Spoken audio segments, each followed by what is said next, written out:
Commandments and that great scene where the parting is of the sea and all that happens subsequent to that.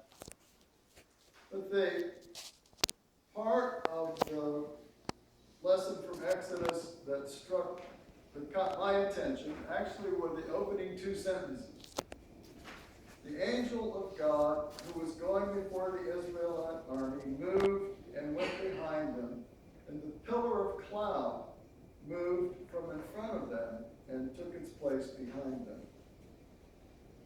And I was reminded that throughout the book of Exodus, there's continual reference to the pillar of cloud, which represented the presence of God during the daytime hours, and the pillar of fire, which represented God's presence in the nighttime hours.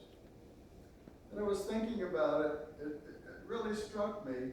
It's hard for us, I think so many of us were concerned during the storm about losing power, and all of the implications of that, of course, not having any way to cook, and I think, in a sense, most importantly, being without light after the sun went down.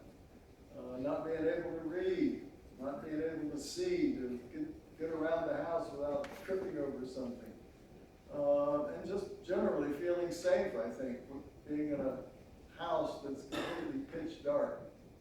And I think we take that kind of thing so often for granted without giving much thought to it until we don't have it. And so that idea of the pillar of cloud by day and the pillar of fire at night had kind of a new significance for me, thinking about living through a night without any light whatsoever, except the moon, possibly, if there weren't a lot of clouds in the sky, and the stars, which don't provide a whole lot of actual light, not enough to read by. But living in the darkness is a scary thing. And I was just struck by what an incredible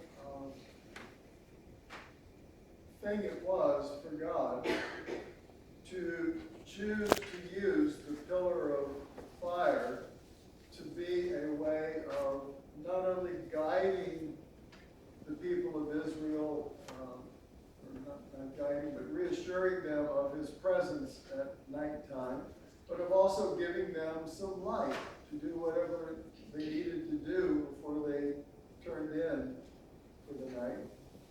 And then that symbol of the pillar of cloud and the pillar of fire continues through the book of Exodus.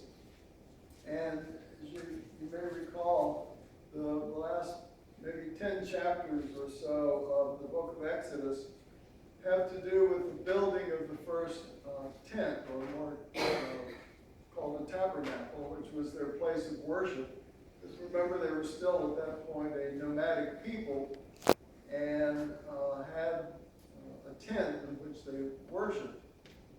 And after the completion of the tent and the building of the Ark of the Covenant and all of the sewing of the garments for the priests and all of the things that had to be done, then we read at the very end of the book of Exodus, at that point the cloud covered the tent of meeting, and the glory of the Lord filled the tabernacle.